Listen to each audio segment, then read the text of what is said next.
him. We believe in him. And, he's just taking it one day at a time. And so really that's it. Like, let's give him every chance. Let's give him another, basically a month to get that much further healed, and we'll rehab the heck out of it. We can start practicing him as soon as week 5 begins. And, I'm obviously no promises at this point. We'll see where he's at, but hopefully he's ready to go at that point to at least start practicing is our goal. What's it like for you? Oh, and what'd you say? Oh, he's still in the concussion protocol. Yeah. Sorry. I was going to say, we've known about Jordan Phillips, at least for a couple of days. There was the initial report, but Jordan Poyer, I think some fans were probably a bit surprised by that. Obviously, he's got a lot of experience here, but how much of this is the young safeties and the questions there, and how much he can provide them as like a mentor and a coach? Yeah, I think that's a lot of it. I think, listen, Jordan and I initially spoke. I think he talked to Sean and Bobby separately around the same time, all the way back in May. And we had conversations about, what does he want next? Does he want to play? Does he not want to play? All those things. And, we connected again when we got to St. John Fisher. And so we've had a lot of dialogue. I appreciate, him and us keeping that between us until we decided to do this. And we talked all along that this may be a very good option.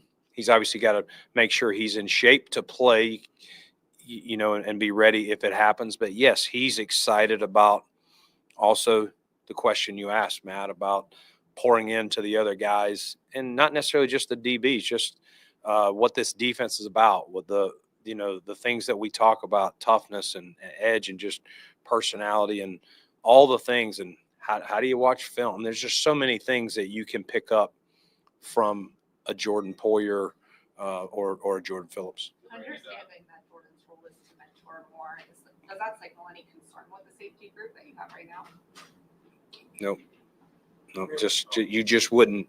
Anytime you could have 2 5-year starters, but if Jordan Poyer is around, what he's done for our team, and he's like, yes, I would love to be a part of this, those 5-year players would be like, yes, I'd love to have Jordan Poyer too. So that's really it. The decision to keep Tyrell Shavers after he was knocking on the door last year. Yeah. Went into that. Maybe what was wrong when you told him?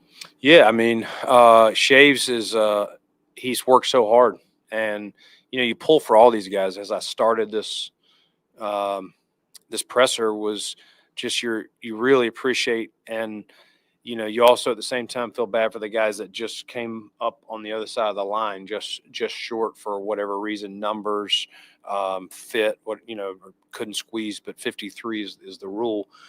But Shaves has worked so hard. I commend him. Not only I think he's continued to improve his game and his feel for our offense, his connection with our quarterbacks, but special teams. We really have stressed to him since he's been here, if you're not trotting out with the starting group and playing starter reps, that if you can help on 4th down, at least a couple of phases, the more the better. But if you can at least do that and have some type of impact, that helps us get you onto this 53, because when we get to game day, we only get to dress 48. And so we've got to make sure every part of the kicking game is covered as well. And I think Shaves has shown that he's earned that opportunity. He'll tell you before I tell you, there's still, he's still got to continue to work and grow and improve. But we have a lot of confidence. Joe Brady has confidence in him. Chris Tabor has confidence in him, and Sean McDermott do. And ultimately, that's why we made the decision to keep him on our 53. What led you to bringing Shane back?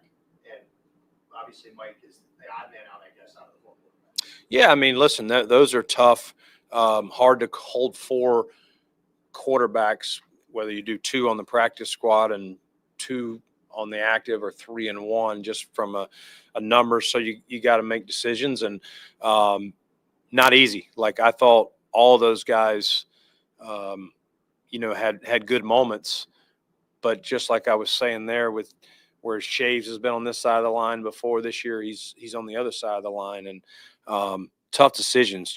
I'll say Mike White can play in this league. We would not hesitate to call Mike White back here. And we loved our time with him. He got here literally a year ago now and signed our practice squad and was an integral part. I know Josh and RC, Ronald Curry, and Joe Brady and Sean, and I know myself were all in that quarterback room, was appreciative of what he did here. And just because he's not here now doesn't mean, we wouldn't call him in the future. As far as Shane, tough injury last year, knocked him out. We had him the previous year and we're excited about where he was. Kind of lost a year, but I'll say the young man, when he got healthy with that neck, really worked on the side the best he could. We traveled him on the road just to be on the sidelines and be involved. And, I thought this year you saw him take a step from a year ago. And as a young man, you want to keep developing. But tough decisions. Excited, with our quarterback room where it's at. And, hopefully Mike lands in a good spot, but we wouldn't hesitate to bring him back. Back to Shavers, did it help that it strengthened his case, that his skill set is just, it's different from what can get from Curtis and Elijah in particular? Yeah, I think you have to consider everything. You have to consider what's the position flexibility, not only physically, but mentally. Shaves is a very smart guy. He can line up. Just because I have the skill set to line up inside or out doesn't mean I can mentally do that, even on a drive, how the play is called in the huddle, whether it's flipped or not. So that's very important. And then again, we emphasize run game too. You're talking about a bigger body. We want all our guys, however you want to say it. There's slogans out there: no block, no rock, or whatever your jargon is. All those things. Shave is a team player, whether it's the run game, running a guy off to clear out for someone else, or whether he needs to run the slant route. You guys saw him catch the fade ball the other day. Like, when he's out there, if the defense says throw it to Shavers, Josh is going to let it rip, or Mitch, or whoever's in the game. And there's a lot of trust with him, again, not just with the backup quarterbacks, but with number 17. And obviously he got a little bit of play time last year, had the big play at the end of the I don't remember, it was a Jets game maybe. But, I think it's the versatility, mentally smart, physically and mentally tough. And, again, we talked about his improvement on special teams. Brandon, you just alluded to it there a little bit, but you've had a fair amount of turnover in that room, the wide receiver room. What's your confidence level that week one these guys are going to be where they need to be in terms of chemistry with Josh? Yeah, I think it's, we haven't had them all in there at the same time. I think Josh is very, very confident with Shakir. Let's just start there. I know he's missed the most time. He's working his way back now. And I think those two guys,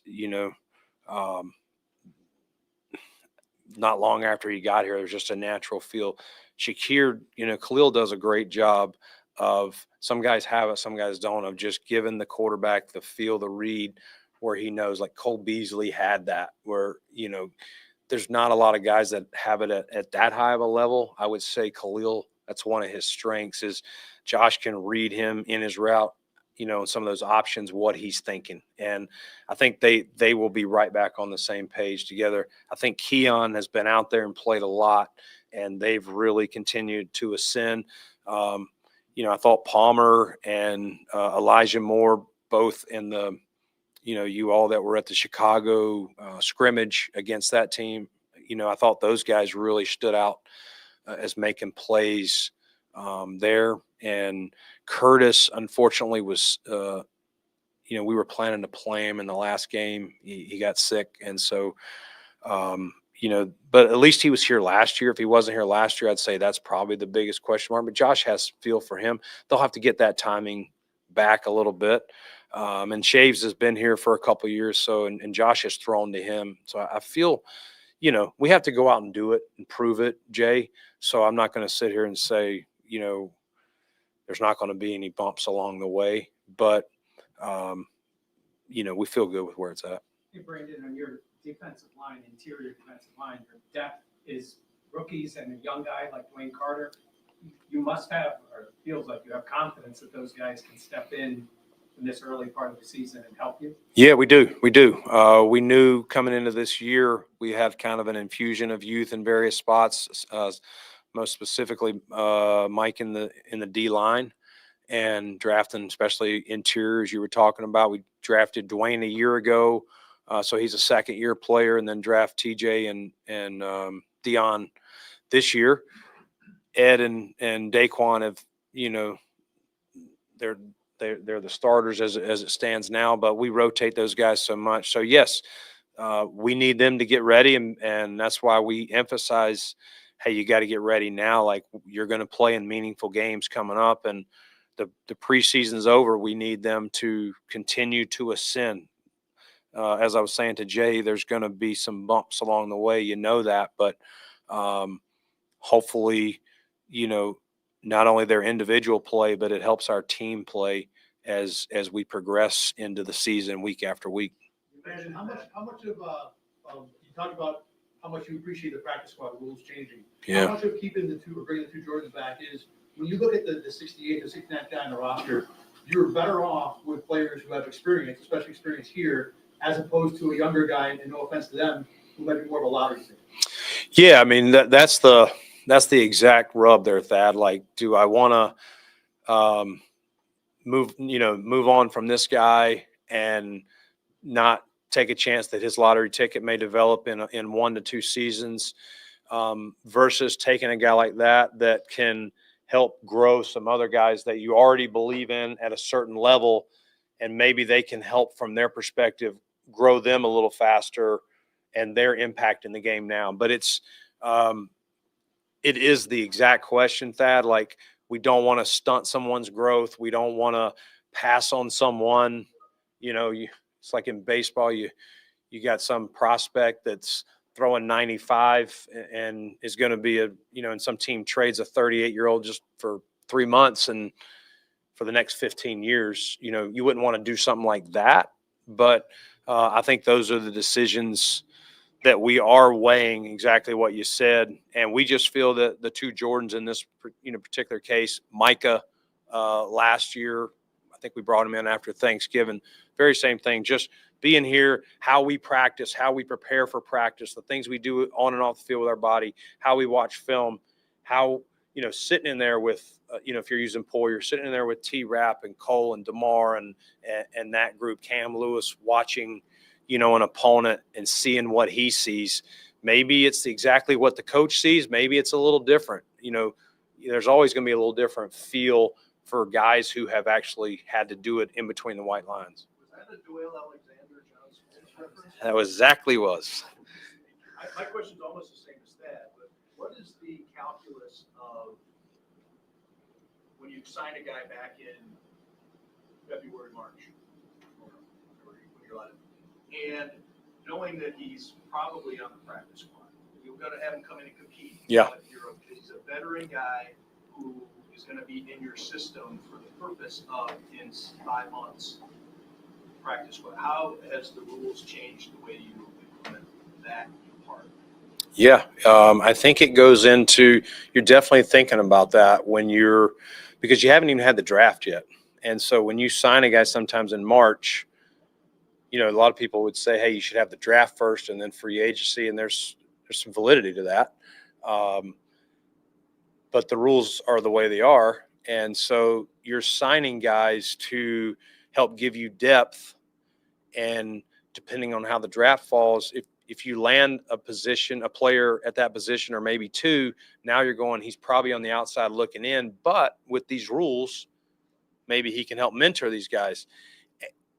On the other side, if I have some depth here and the draft doesn't fall the way I want, or you draft him player there and he's just not ready, now you got a veteran to fall back. So those are definitely conversations we're having as we fill the 90-man prior to the draft. And then post-draft, there's sometimes we do that as well. Like, hey, the draft didn't fall our way. We probably still need to add a depth offensive guard, center, or whatever it may be. Brandon, I think the only guy who is new, we don't know anything about, is Sam Franklin. What can you tell us about him? Yeah, I mean, Sam, he's one of those classic players, tough. He's a safety by position, but he's made his name on special teams in this league, and so a standout gunner, kick cover player, and so he's a guy that as of yesterday, you start hearing came available as the cuts were occurring, so you start combing back through his film. Chris Tabor had him in Carolina as well, so there was some familiarity. He was a player we've talked about here in the past, and once the waiver wire comes out and you see it's legit, you start connecting dots and put your recruiting hat on. So excited to add Sam and into the mix, and we'll take it day by day and see how quickly we can get him up to speed. Brandon, to clarify on Phillips, Jordan, and Jordan Poyer and Jordan Phillips, how far removed are they from being ready to play, in your opinion? And I guess just to clarify, this isn't kind of like a Micah Hyde thing where he's going to be mostly tutoring guys. These guys are ready to play. Yeah, I mean, Micah was at the end of the year, so it was kind of, these are different. When you put them on now, you gotta prepare to play. Guy goes down, so we'll ramp those guys up. They both, these conversations didn't just happen. They've, with both players, Jordan Phillips and I spoke all spring long, and when we got to training camp, Jordan is all over it. I would tell him a certain day to check in with me if he hadn't heard from me, and Jordan was calling me. So that tells you how eager he is, though. And he's loved his time here. We've loved his time here. We think he's played his best football, and he just wants to be part of a winner and help us do this. And that's what I love both Jordans. They're selfless. Of course, they're competitive. If their numbers call, they're going to go out there and do the best. But they also understand it's do whatever it takes. Help a guy on practice squad. Help a guy on active. Help a guy prepare for an upcoming opponent. We'll have to ramp them up, though. Just like I was talking about with Max, part of that decision when you get to there is if Max was almost ready and had only been out a week, he's still in football condition. These guys have not been calloused up. It won't be training camp style since we're getting into regular season mode where you have a lot less padded practices, but they'll work themselves up. They've been in getting themselves in shape, and we'll let the medical team and the strength staff kind of tell us when they think that is, whether that's a couple weeks, 3 weeks. I don't know. Brandon, Michael Hoyt got a lot of reps in the preseason. Ogunjobi not quite as much. How comfortable are you now knowing that 6-game suspension is about to come up, knowing where they are? Yeah, I mean, you'd have to drag Michael Hoyt off the field. Like he'd play every snap, and that's part of the attractiveness to him. Like the guy plays with his hair on fire. And we always tell guys, if you're going to make a mistake, make it 100 miles an hour. And that's Mike. Nobody's saying he's an Ivy Leaguer. Nobody's saying he's batting 1,000. But the dude, BSU, blow up. You know what I mean? And that's Mike. And so he's just got a tenacious energy about him. And I don't think it was, necessarily destined for him to play as many snaps in the preseason. The guy just wants to be out there, whether the game means anything or not. And then, Larry, we were planning to play him in Chicago. He was having some soreness in some areas and just didn't feel it was smart after the joint practice to play him there, but was glad to get him back in Tampa. It's hard. You wanted to give them as much action as they could since they have to sit for 3. They will be able to return to the building week 4 and participate in meetings and do their own workouts. They obviously won't be on the practice field. And then they can return after our bye. So we have 6 games in a bye. They can return after that. How helpful is that to have those 2 guys come week 8, if you've got somebody banged up, performance, whatever it is, to kind of insert those at that time? Yeah, I mean, once we signed them and then had the draft and it fell the way it did, it's like, man, at this time we have a surplus. You don't know how injuries are going to happen, but hopefully we can stay healthy. But to your point, if we're struggling there or someone's not playing, they're going to be added pieces that we can bring back in there. So it's up to them. They have a tough assignment. You're kind of put on an island here for a little bit. It's up to them both, but they're both professionals. I think Larry was a Walter Payton Man of the Year in the past, and Mike is, he's a true pro also. So we've had conversations with them. They understand what we expect. They have their workout routine, and they have to find ways on their own to do some of these football drills. You can't just run on the track. You got to try and make sure you're as ready and calloused as you can in case your number's called the very first week they're back. Are both Jordans and Sam here today, Brandon? Yes, and yes. Yeah. Thank you.